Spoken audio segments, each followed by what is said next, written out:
Em nome do Pai, do Filho e do Espírito Santo. Amém. Ave Maria, cheia de graça, o Senhor é convosco. Bendita sois vós entre as mulheres, e bendito é o fruto do vosso ventre, Jesus.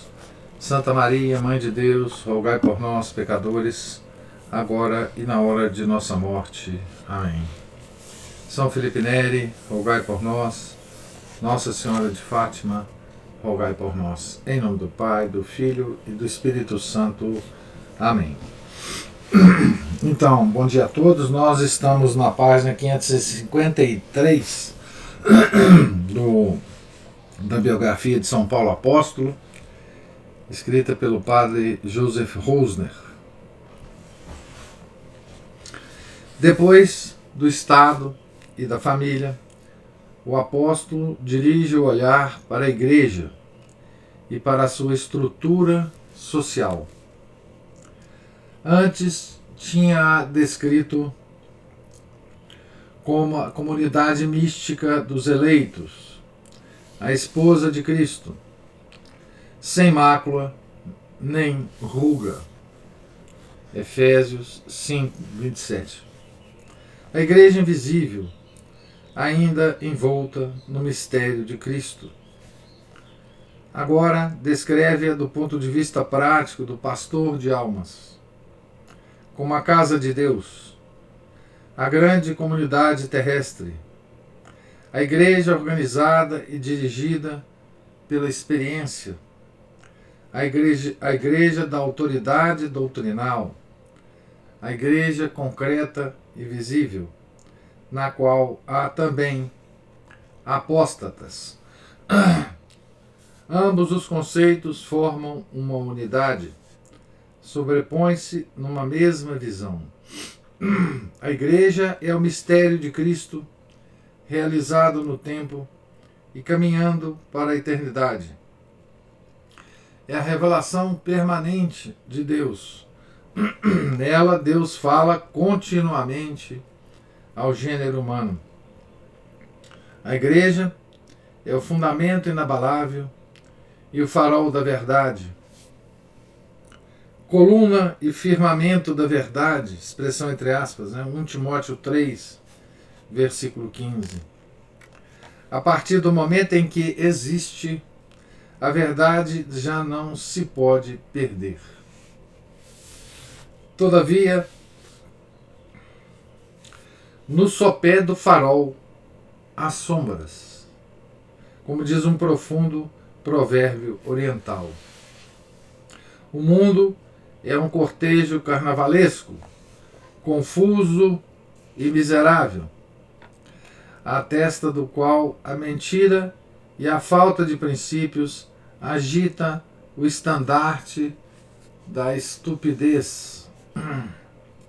A única coisa que torna a vida digna de ser vivida é a fidelidade de Deus à palavra dada, fidelidade que culmina em Cristo e na sua igreja.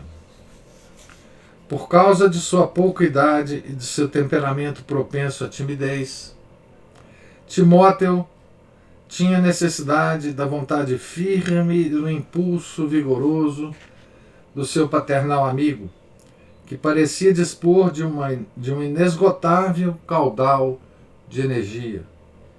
Os dois homens eram de caráter muito diverso, mas apesar disso, nenhum outro companheiro do apóstolo foi tão afetuosamente querido por este, nem mesmo Tito.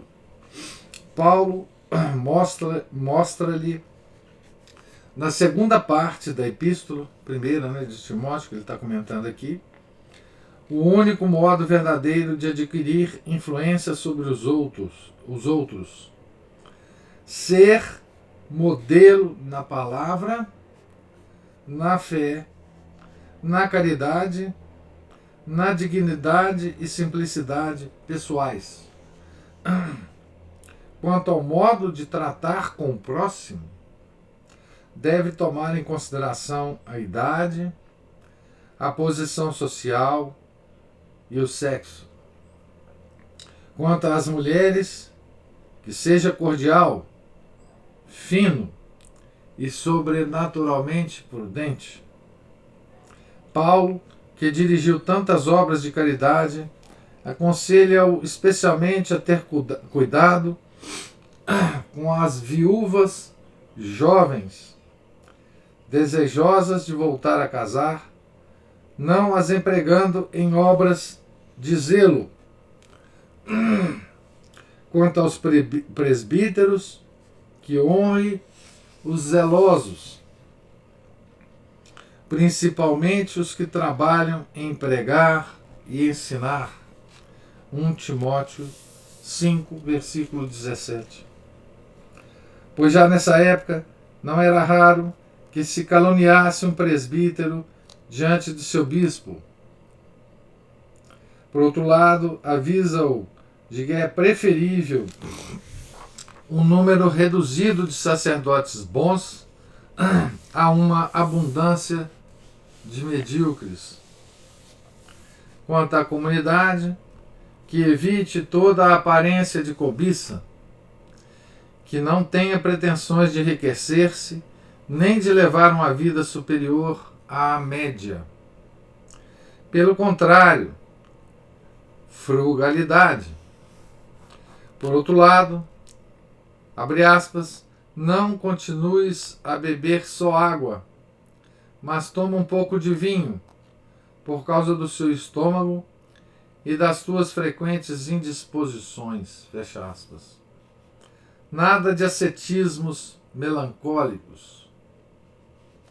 Como se vê, não há duas edições dos evangelhos, uma para os leigos, outra para os eclesiásticos, uma para a gente simples e outra para as classes elevadas.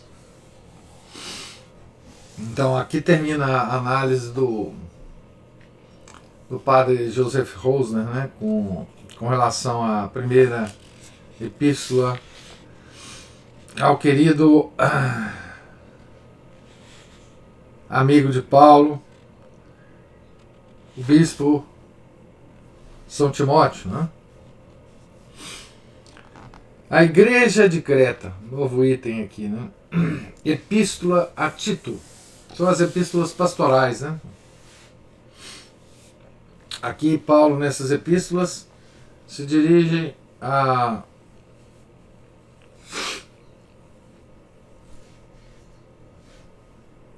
aos bispos, né, que ele formou, e dá conselhos, né, pastorais, ou seja, conselhos de pastor de ovelhas, né? Paulo tinha concluído a sua viagem pastoral pelo Oriente. De Creta, onde tinha deixado Tito, dirigira-se a Macedônia, passando por Corinto, onde deixara Erasto. Anteontem, não sei que dia para trás aí, foi o martirológio, menciona São Erasto, né?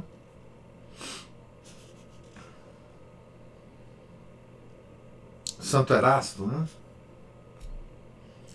Também bispo, né? Por Mileto, onde Trófimo ficara enfermo, por Éfeso, onde nomeara Timóteo seu legado, e finalmente por Troade. No outono de 66, encontramo-lo com um grupo de amigos, entre os quais podemos supor que estivesse Lucas, a caminho de Nicópolis, na costa do Adriático. Nicópolis era a cidade e colônia romana mais importante do Épiro, a cidade do vencedor, expressão entre aspas, como lhe chamara Augusto, em memória do triunfo que obtivera ali, perto, sobre Antônio, na batalha de Ácio, 31 a.C. Era ali que Paulo pretendia passar o inverno, para talvez visitar a Ilíria, e a seguir, na primavera de 67, retornar à igreja de Roma, dizimada e necessitada de consolo. No caminho, escreveu uma carta a Tito, pedindo-lhe que viesse ter com ele a Nicópolis, assim que seu substituto chegasse a Creta. Provavelmente foi Artemas, porque Tíquico foi enviado pouco depois a Éfeso. Tito 3, versículo 12.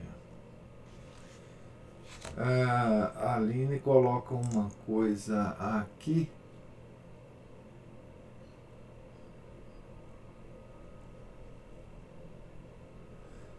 26 de julho, né? O Santo Erasto. Pois é, 26 de julho foi ontem, né? Deixa eu ver se... eu li no Martirológio ontem mesmo, Santo Erasto. Da solene alocução com que se inicia a epístola a Tito, dimana uma enérgica consciência de missão perante a gravidade dos acontecimentos.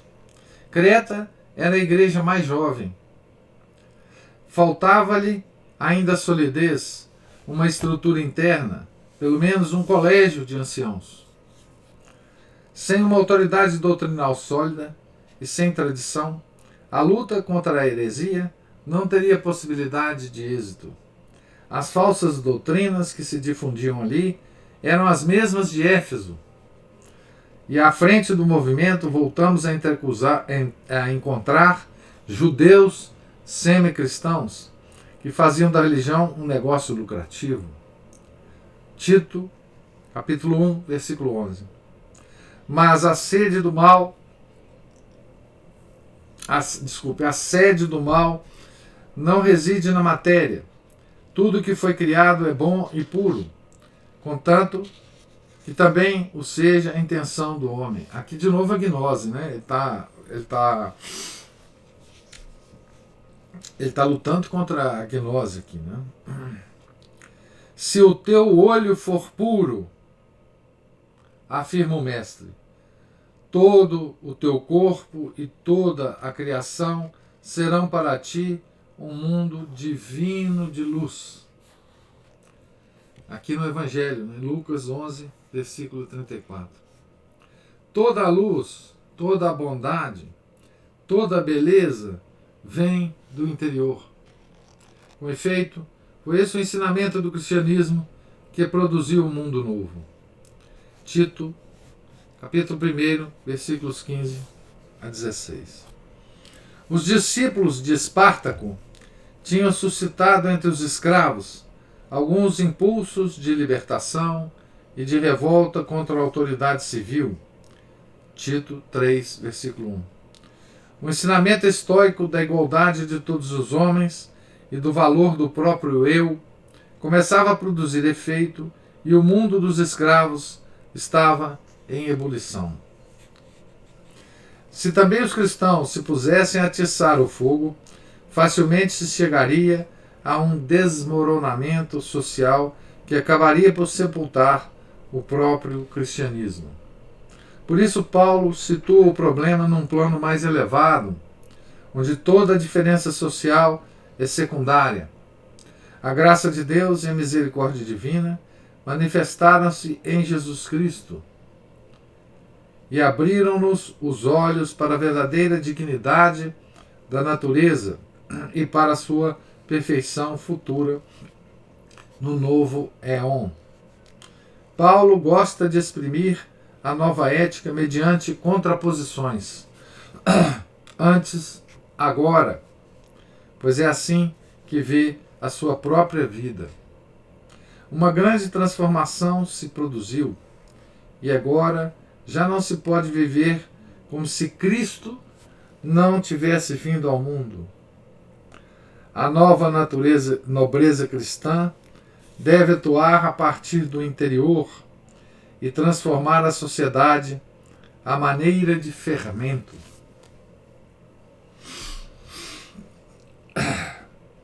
Não se pode viver como se Cristo não tivesse vindo ao mundo.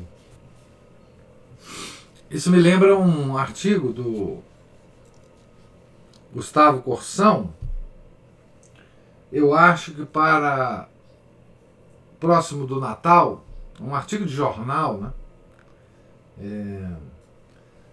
E eu já não me lembro mais o ano, mas o artigo, eu acho que tem o título "E se ele não tivesse vindo?".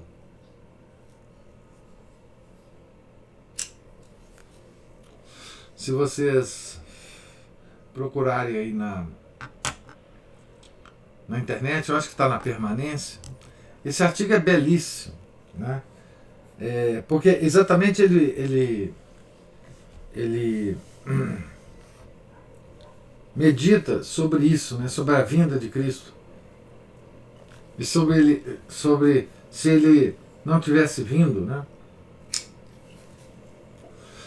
Qual seria a nossa situação? E qual que é a nossa obrigação? Ah, tá aí, é isso mesmo, né? Se ele não tivesse vindo.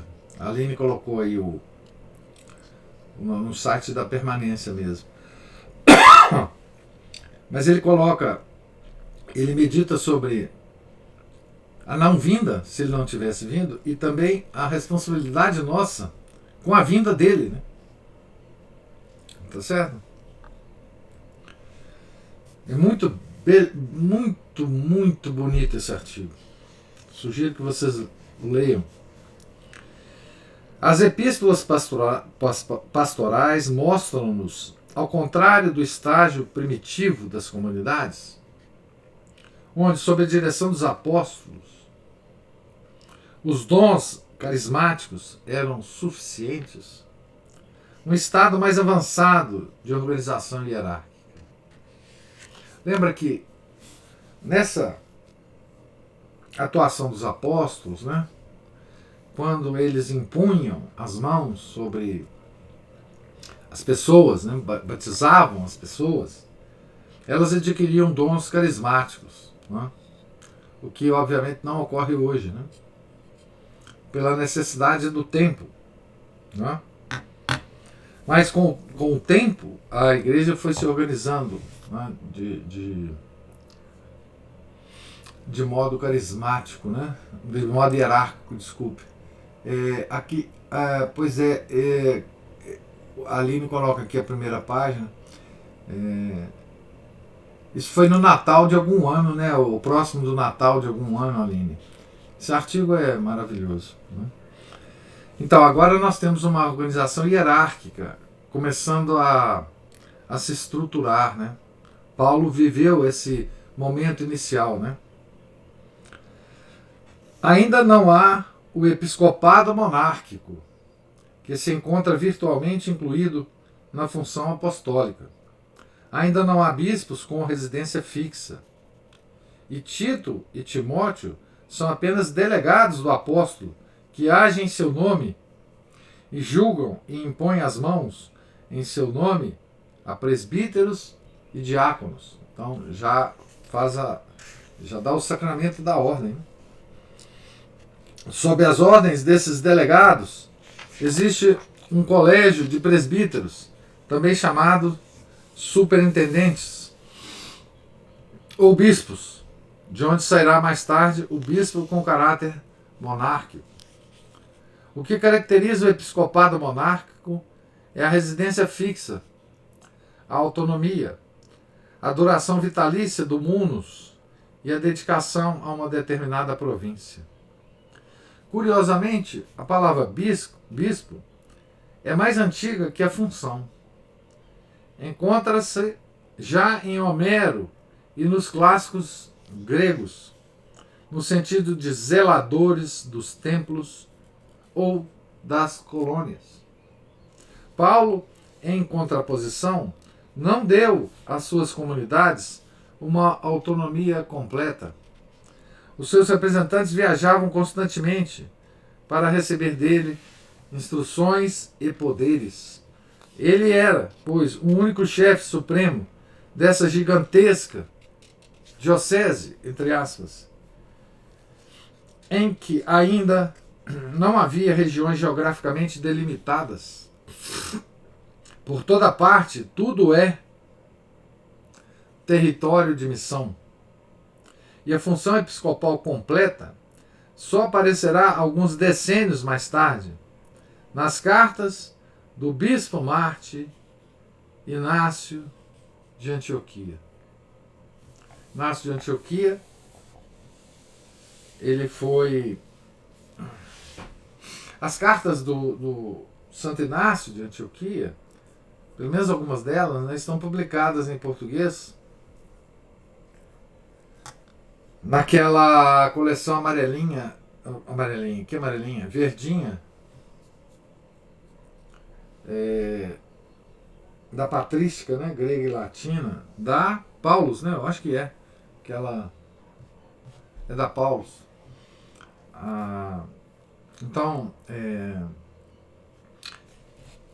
lá então há esse conjunto de cartas, né, que são extraordinárias, essas cartas de Santo Inácio de Antioquia, né?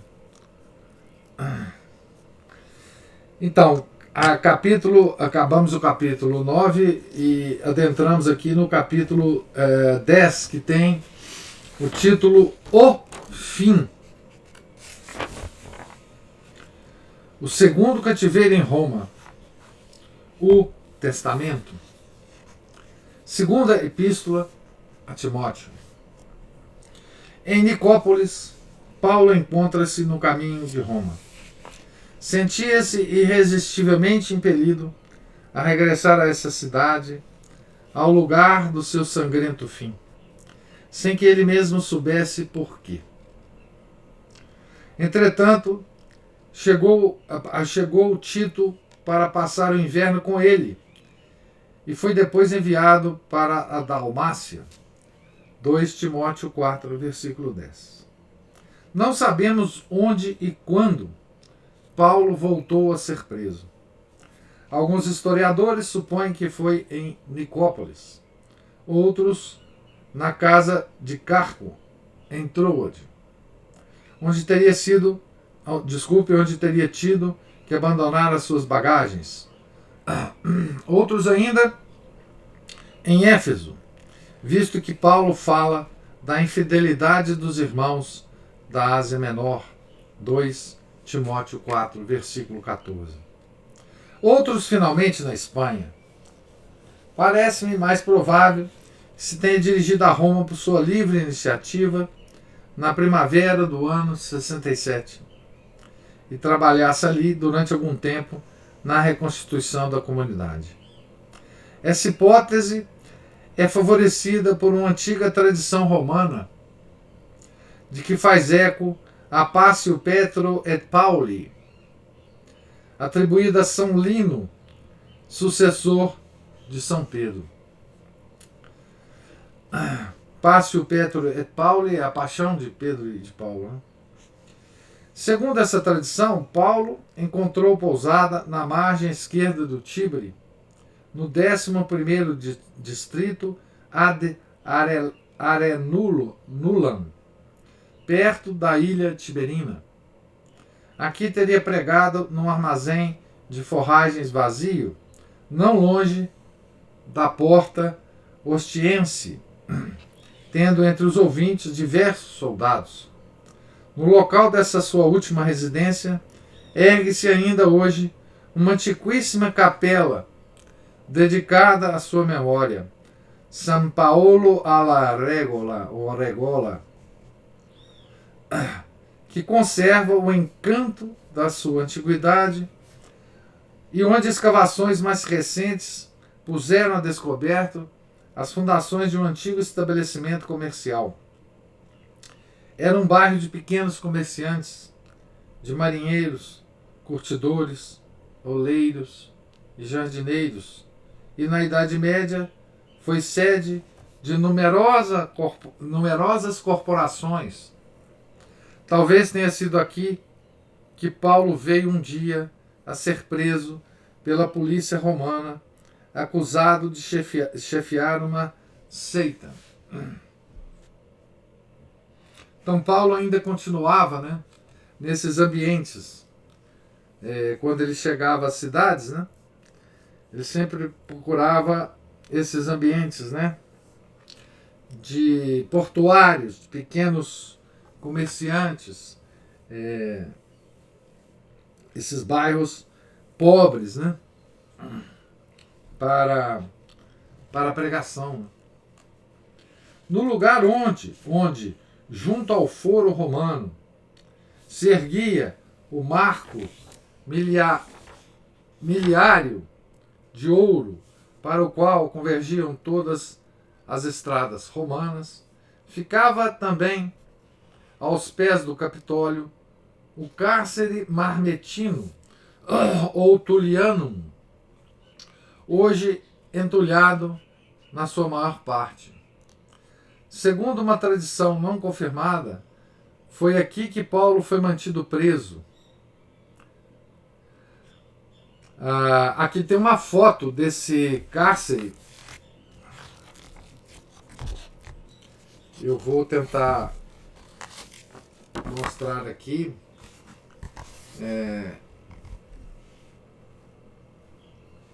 Aqui, opa, deixa eu pôr aqui, né? Aqui tem uma foto desse espaço, né, que Paulo teria ficado.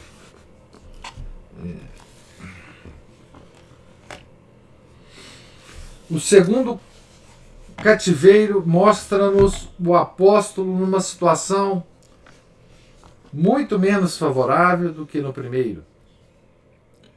Teve de arrastar os grilhões como um malfeitor. 2 Timóteo 2,9. A antiguidade clássica e, sobretudo, a antiguidade cristã estão cheias de protestos acerca dos maus tratos e das péssimas condições de vida a que submetiam os prisioneiros, bem como do terrível estado em que se encontravam as prisões romanas, com a sua ausência de luz e imundície insuportável. Os próprios imperadores consideravam a pena de prisão como um terrível sofrimento, cruciatus imensos, e as queixas relativas à elevada mortalidade dos prisioneiros não tinham fim.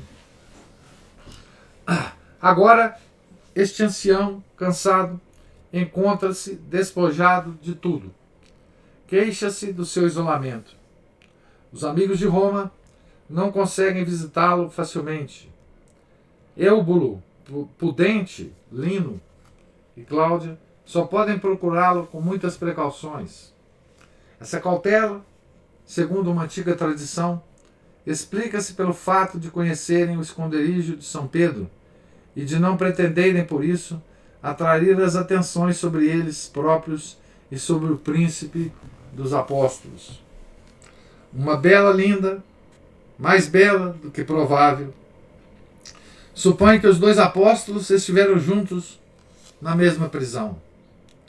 O sentido dessa tradição era sem dúvida este. Uma vez que Paulo sofria, Pedro não queria fugir. O apóstolo sentiu dolorosamente a apostasia de Demas, que o desamparou com receio de ter de partilhar a sua sorte. Também os irmãos da Ásia Menor o abandonaram. Isto é, nenhum deles foi visitá-lo, apesar da sua insistência. Paulo refere expressamente Figelo e Hermógenes. Só o fiel Lucas estava junto dele. Em contrapartida, um cidadão de Éfeso, Onesíforo, que já em Éfeso lhe havia prestado grandes serviços, acabou finalmente por descobri-lo, depois de revolver longamente a lista de prisioneiros. Que conversas não devem ter tido esses 3 amigos na prisão. O caso de Paulo devia ser julgado pelo Tribunal Imperial. Nero, que nessa época percorria a Grécia disfarçado de comediante, tinha nomeado como substituto o terrível Hélio, digno do seu senhor.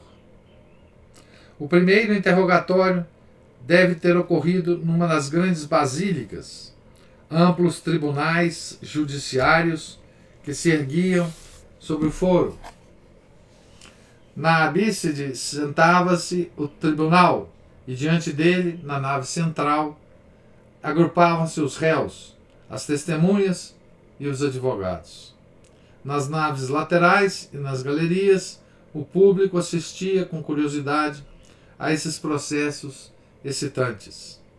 Havia de ser nessas basílicas que nos séculos seguintes, tantas vezes, uns estenógrafos cristãos tomariam nota dos interrogatórios a que eram submetidos os mártires. É provável que o apóstolo tenha sido acusado de cumplicidade no crime dos cristãos romanos, o incêndio da cidade. Ainda aquela questão, né, do Nero ter colocado o fogo em Roma e culpado os cristãos. Né? A sua descrição da cena é breve, mas dramática. 2 Timóteo 4, versículos 16 e 17. Não teve defensor nem testemunhas de defesa, pois todos o haviam desamparado. Mas parece ter se defendido brilhantemente, pois a audiência foi suspensa e ainda dessa vez conseguiu escapar da boca do leão. Então, gente, percebam bem aqui a situação. Depois de Paulo ter dedicado a vida inteira, né, às igrejas que ele fundou, depois de ter aconselhado, escrito cartas, encontrado pessoas, sagrado bispos, escrito o que ele escreveu, mudado a vida de tanta gente, né? Se encontra agora no final desamparado, abandonado, né?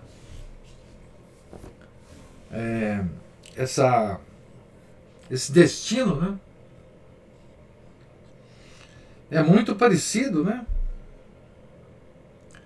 com o destino do seu mestre, né, que foi abandonado por todos, né, que teve que sofrer o martírio de cruz, praticamente abandonado pelos apóstolos, né? Só João não tinha fugido.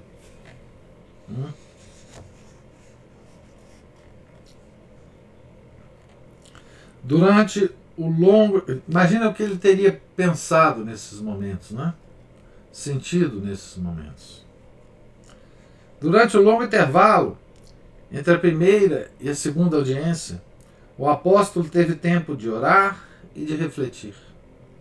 Seus pensamentos giravam principalmente em torno de 2 assuntos: um terreno e outro sobrenatural. Por um lado, Timóteo.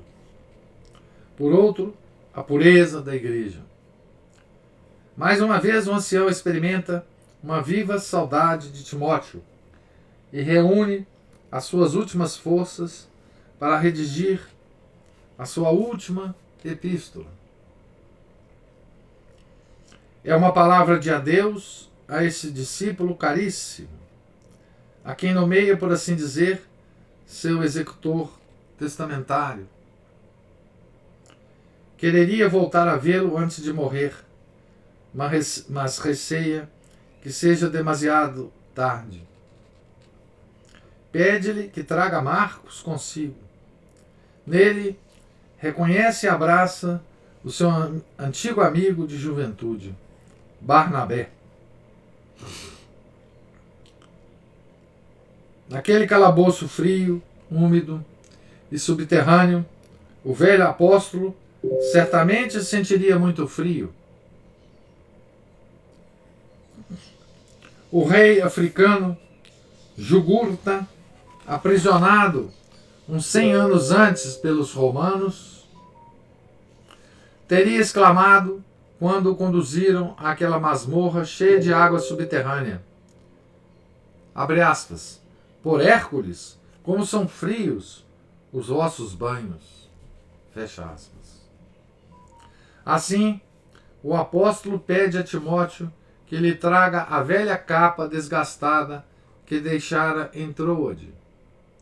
Mas apesar de todas as aflições, o seu espírito permanece infatigavelmente ativo. Sente falta das suas escrituras. Os livros, principalmente os pergaminhos. 2 Timóteo 4, versículo 13. Quereria pô-los em ordem antes de morrer e talvez confiá-los a Lucas para que continue a retocá-los. O seu olhar já está concentrado quase que exclusivamente no fim celestial, mas mesmo na prisão, a consciência do seu apostolado não o deixa.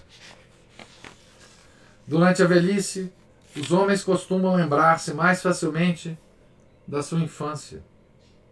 E uma oração de intensa ação de graças brota dos lábios do apóstolo quando evoca a emoção, com emoção, os seus pais e avós que o tinham instruído no conhecimento de Deus. 2 Timóteo 1, versículo 13. Qualquer outro teria visto um fracasso, uma catástrofe, numa vida que, depois de inúmeros sofrimentos, terminava no cadafalso. Mas o apóstolo só enxerga nela a obra da previdência. A seguir, uma outra imagem substitui as recordações da infância. A figura pura e clara de Timóteo, tal como vira pela primeira vez. Paulo não esquece o modo como aquele tímido adolescente o tinha olhado, com aqueles seus grandes olhos de criança, ao encontrá-lo estendido e coberto de sangue sob um montão de pedras. 2 Timóteo 3, versículo 11. Pensa com emoção na mãe e na avó de Timóteo, na quente cintilação daquele lar. Que tesouro não é uma família religiosa, uma generosa linhagem de antepassados. Há famílias cujas nobres tradições espirituais, cultivadas no decurso dos séculos, constituem para o povo um benefício constante. O chefe de uma casa, assim, em nada é inferior em categoria, mérito e ação apostólica aos fundadores das ordens religiosas. Timóteo tinha um temperamento suave, carinhoso, com uma leve propensão para a melancolia, mas isso somente o tornava mais amável aos olhos do apóstolo, que fez dele objeto de sua solicitude paternal. A graça da ordenação que o apóstolo lhe conferira, impondo-lhe aquelas suas mãos cobertas de cicatrizes, corrigiu com certeza a sua natureza demasiado branda, conferindo-lhe um suplemento de energia. Porque recebera então o espírito de fortaleza, o mesmo espírito que, pela santa vocação de Deus, o transformara também a ele próprio, Paulo.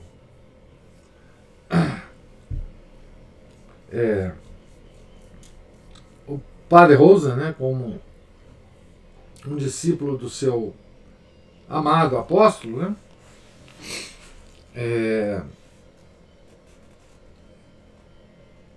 certamente tem os mesmos sentimentos, né, que o apóstolo a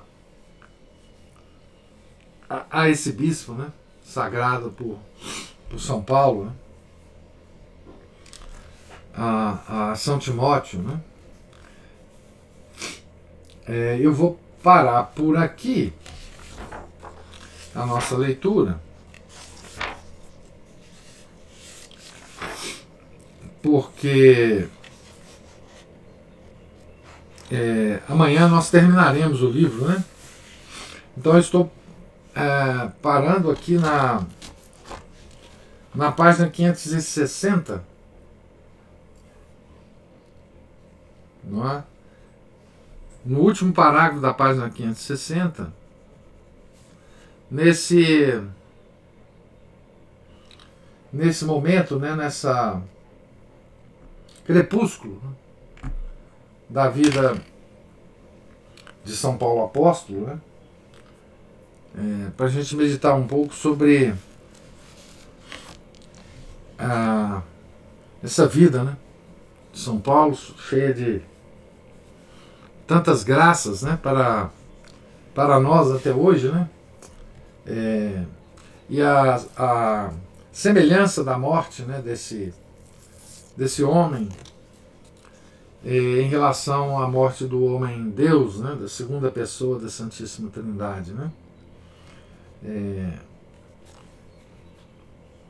Enfim, ele que tanto usou a palavra, né, a expressão em Cristo, né, vai morrer muito semelhantemente a Nosso Senhor Jesus Cristo, né, abandonado numa prisão absolutamente fria, entregue nas mãos de homens cruéis, né, de homens cruéis, né, de homens que não conseguem demonstrar nenhuma afeição ao ser humano, né? Então, Nosso Senhor certamente escolheu, né, para o seu apóstolo, o apóstolo dos gentios, né? Podemos dizer assim, o nosso apóstolo, né, porque ele é que pregou para nós gentios, né, uma morte parecida com a sua, né, para nos alertar também, né, de que a nossa vida em Cristo comportará certamente uma morte também em Cristo, né? Seja lá o que isso significará para cada um de nós quando essa hora nos chegar, né? Tá certo? Então, amanhã será a nossa última leitura, né, dessa extraordinária biografia, que nós já sentimos todos saudades, né? Obviamente. Imagino que vocês também sintam. Então agora, se tiver alguém que tem alguma observação a fazer, alguma pergunta.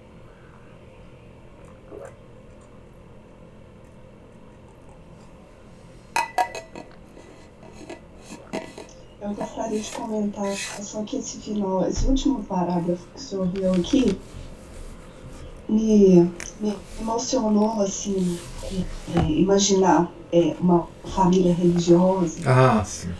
né, uma generosa linhagem de antepassados, igual fala aqui, né, e porque eu estava ouvindo um padre contando que quando ele era criança, que a família se reunia toda para rezar. A mãe dele é de Pernambuco, não sei se ele é, mas todos se reuniam para rezar o rosário juntos, para rezar o terço juntos. E isso é uma coisa, não vai aqui nenhuma crítica aos meus pais, mas assim, nunca aconteceu na minha casa, de nós nos reunirmos para rezar o terço juntos. Nem na minha. Então, assim, graças a Deus, o que havia era aquelas novenas de Natal que a gente ia para a casa dos vizinhos. Não sei se na época do senhor. Ah, tinha muita novena, não só de Natal.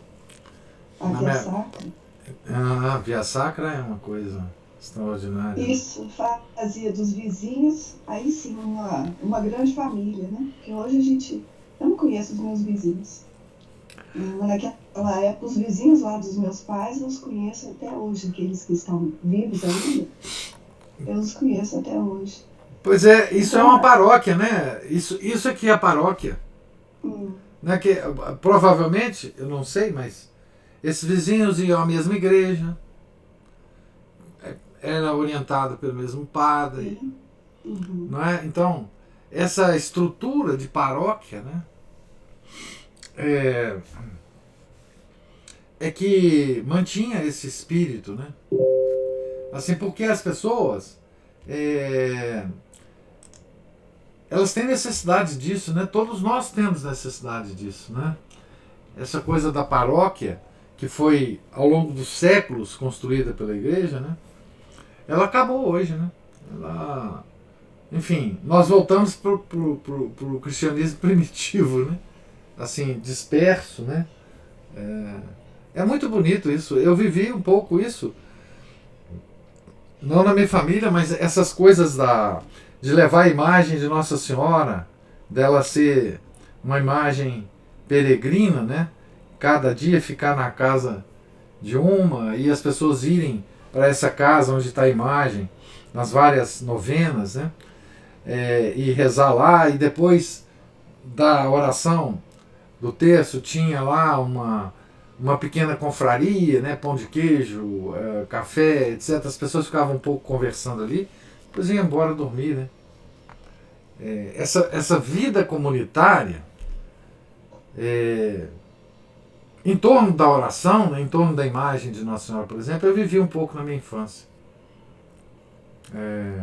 Mas é tão bonito isso, né? E você vê, é uma coisa assim que a religião. Pode falar. Não, eu também. Eu fiz muito isso. Eu, minha mãe e minha irmã. Pois é, a gente tinha uma. As pessoas tinham uma vida religiosa simples, né? Nós não, as pessoas não preocupavam com alta teologia, com São Tomás de Aquino, Suma Teológica. Não vivia simplesmente a religião, né? Que o padre ensinava, aquela que o padre nas homilias reverberava, não é? Então a gente nem sabe o que a gente perdeu, Ana Paula. A maior tragédia do mundo moderno é que ele não sabe o que ele perdeu. Não sabe o que é essa vida. Não simplesmente ela desapareceu, né? Assim, com a nossa geração, nós mais velhos, né? Não vai haver mais nem registro, né? Nem registro oral, né? Que eu estou dizendo. Dessa experiência, né? Dessa vivência, né? Daquele senhor, pai de família, ou recebendo a imagem de Nossa Senhora na casa, arrumando a casa, enfeitando a casa para receber a imagem, recebendo as pessoas, ou aquele senhor saindo da sua própria casa com a família para ir na casa da outra pessoa, né, na mesma rua, talvez do lado, para rezar o terço e conversar um pouco, né, sobre as coisas da vida. Né. Não há mais, né, não há mais. A simplicidade da vida desapareceu. Essa coisa simples, tranquila, desapareceu, né? Veio com a nossa cultura ocidental e simplesmente desapareceu, pulverizou-se, né? Mas isso tudo foi maquinado, né? A gente está entendendo isso, etc. A gente sabe de onde surgiu essa nossa sociedade hoje, né? Mas é uma tragédia, porque a ausência de memória das coisas boas que a gente já teve é uma das maiores tragédias no mundo moderno. Né?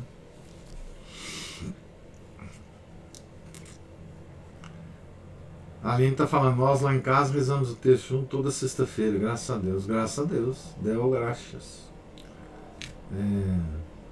Isso que a Silvana está falando aí da cidade dela, no bairro da minha mãe ainda acontece que eles levam, tem aquelas capelinhas de Nossa Senhora, e aí eles levam, tem uma relação daqueles vizinhos lá que vão hospedar a capelinha, aí eles vão lá na casa de alguém. Isso foi interrompido também com essa história, né, de pandemia.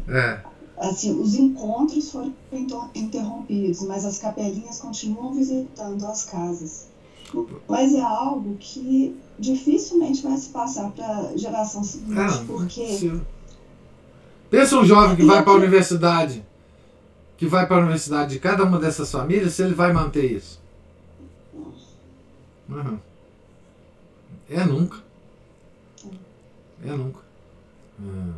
Isso aí vai ser no máximo para esse jovem filho dessas famílias, né, uma coisa para ele contar ao longo do tempo como uma curiosidade, como uma demonstração de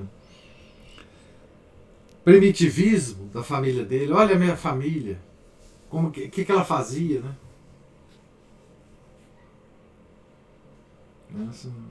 Ali está assim, bairros antigos onde ainda não tem muitas academias de sarados, ainda é mais fácil. Mas é uma pena isso, assim, porque é a coisa mais doce, né?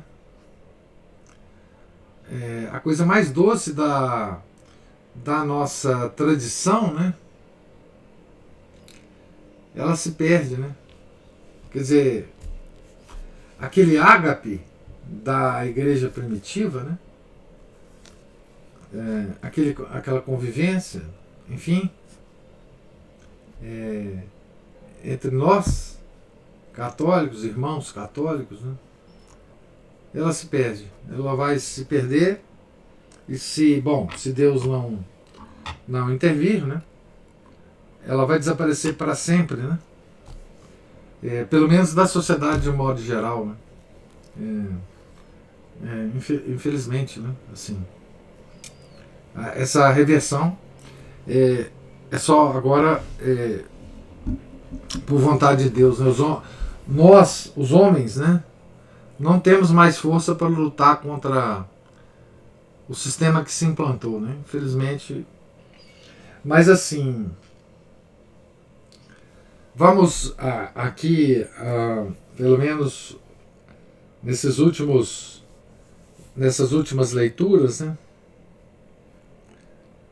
recordar um pouco disso, né, chorar um pouco pela ausência disso, pelo menos nós sabemos quanta falta isso nos faz, né, e tentar, na medida do possível, entre nós, poucos, né, que sobramos, a reviver um pouco isso em alguns desses momentos, né, nos nossos encontros, nas nossas confrarias, né.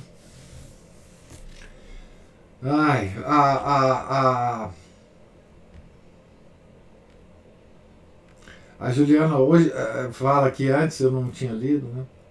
Hoje está difícil falar, estou embargada, mas isso é porque o final da vida do Paulo está nos afetando, né?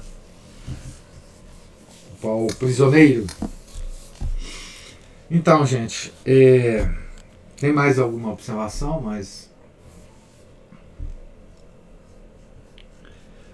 Eu só queria contar que eu fico com a minha sobrinha, né, de 3 anos, todas as tardes. Aí outro dia a gente sentou. Eu sentei aqui para dar o jantar a ela. Aí um instantinho que eu virei a cabeça assim, quando eu olhei para ela de novo, ela fez um sinal da cruz todo. Ela ainda não consegue fazer ele certinho, né? Ela fez um sinal da cruz todo desajeitado, assim, juntou as mãozinhas. Eu falei assim, gente, ela tá me imitando. Claro. Mas a criança, ela não obedece o que você fala para ela, não, mas ela imita o que você faz. Sem dúvida nenhuma, né? Assim, isso me lembra, quando você estava descrevendo a situação da comunidade antiga, né? Isso me lembra muito uma frase que eu ouvia muito do professor Rolando Fedeli, é a seguinte. Porque essa reclamação, né, que os filhos estão muito com a cabeça muito virada hoje, etc, etc, ele dizia assim: não há nenhum filho que não se converta quando vê a sua mãe de joelhos, com o terço na mão, rezando. Ou mãe, ou avó. Essa imagem, né, da referência da criança, né, da mãe, rezando, ela é gravada muito, muito fundo na alma da criança, né? Que é isso que acontece com você e sua sobrinha, né? Quer dizer, ela vê esse ato seu e aquilo fica na alma dela, né? E ela tenta imitar, né? Assim, então é muito bonito essa ação, né? Porque essa ação é a ação do exemplo e a ação da graça de Deus, né? Conjuntamente agindo aí para o bem da alminha da sua sobrinha, né? Então, assim, isso é apostolado, né?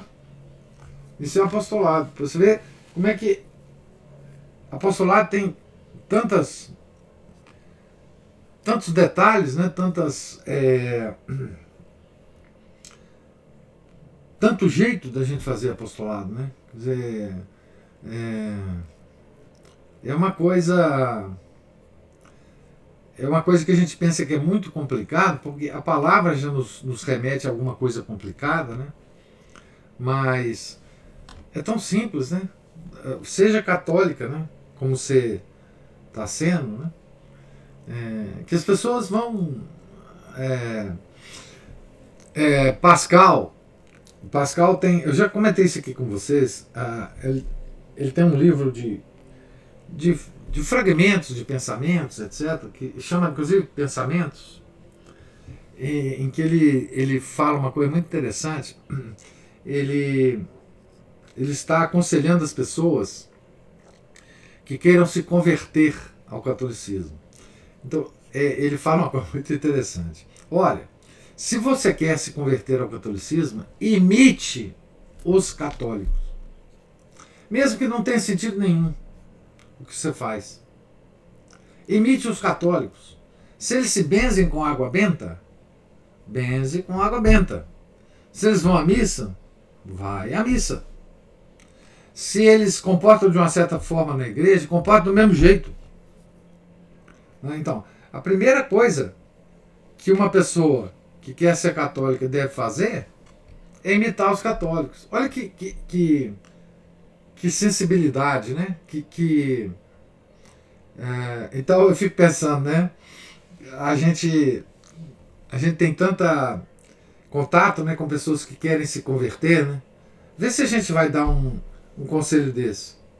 Ah, não, eu estou interessado na religião católica. Ah, então lê a Suma Teológica, lê não sei o quê. Não, é o seguinte, imita. Imita as pessoas, né? Tudo que elas fizerem, vocês fazem. Agora, o difícil hoje é porque não tem muitos católicos para você observar, né? Então, assim, é muito difícil. Mas é uma sensibilidade, né? Agora, o senhor estava falando sobre a mãe, a avó, e eu já ouvi falar, inclusive, que a imagem do pai rezando é mais forte ainda. Ah, não, sim, claro. Talvez porque o pai seja uma figura de líder, de força, então quando a criança vê o pai rezando, o exemplo ainda é mais forte. Ah, sem dúvida. Essa coisa do homem com grande autoridade rezando, né? É uma coisa assim impressionante, né? Porque assim, quando você vê o seu pai, né? Que você tem como símbolo da autoridade, né? a postura dele, ele sai para trabalhar todo dia, ele tem as suas relações sociais, ele é o protetor da família, né? Quando você vê seu pai de joelhos, rezando, o menino deve pensar, epa, aqui tem um negócio esquisito demais, véio, não é? Meu pai é aquele cara forte, fortão, né? Que sai para trabalhar todo dia, que mantém a casa, e agora está de joelho. O que seria isso? O que significa isso, né? Que mistério é esse, né?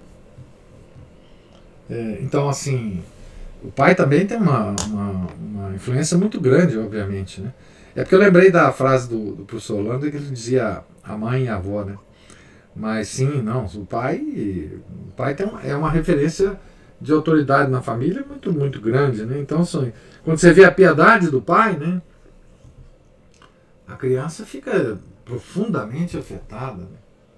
Profundamente. A Aline diz assim, as meninas pequeninas da família ficam numa felicidade de poder rezar em uma dezena. Está tentando rezar a Ave Maria em latim. Isso é sensacional.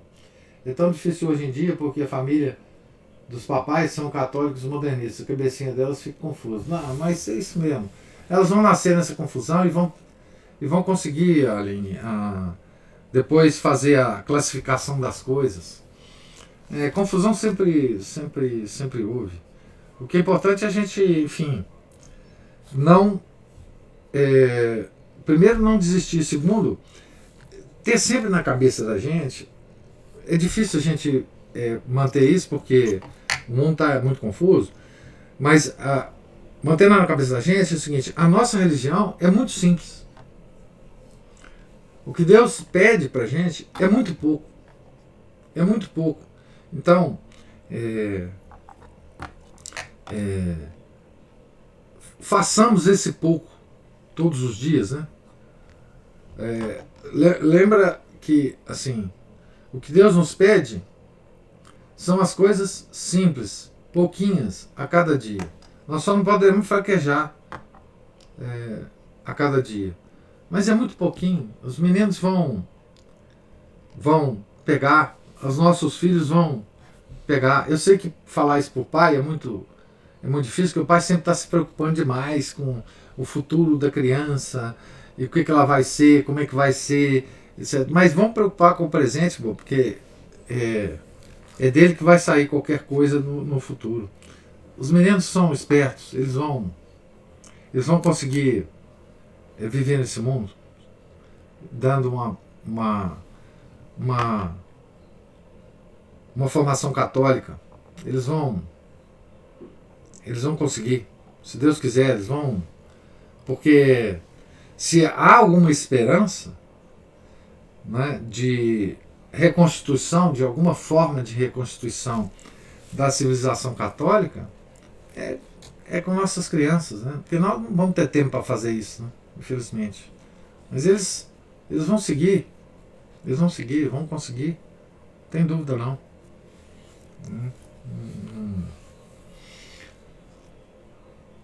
Juliana, hoje você está muito emocional. Eu estou aqui me debulhando em lágrimas. Não, lágrima é bom. Tem uma oração da igreja, muito interessante, muito antiga. Eu tenho ela aqui no missal antigo, que é uma oração que você faz para o dom das lágrimas. Pedindo a Deus o dom das lágrimas. Então, mas é isso aí. Essa leitura nos emociona, né? Na verdade é isso que acontece. A gente fica com o nosso coração palpitando aqui, né? Que bom, né? Que bom que nós estamos lendo esse material, né? Tá certo, gente? Então, amanhã nós nos despediremos dessa biografia, né? Mas tem mais coisa boa por aí, vindo por aí. Tá certo? Então, gente, Deus lhes pague presença, paciência e a participação, né? Tenham todos um santo dia. Fiquem com Deus. Em nome do Pai, do Filho e do Espírito Santo. Amém. Ave Maria, cheia de graça, o Senhor é convosco. Bendita sois vós entre as mulheres, e bendito é o fruto do vosso ventre, Jesus. Santa Maria, Mãe de Deus, rogai por nós, pecadores, agora e na hora de nossa morte. Amém. São Felipe Neri, rogai por nós. São Paulo Apóstolo, rogai por nós. São Timóteo, rogai por nós. Nossa Senhora de Fátima, rogai por nós.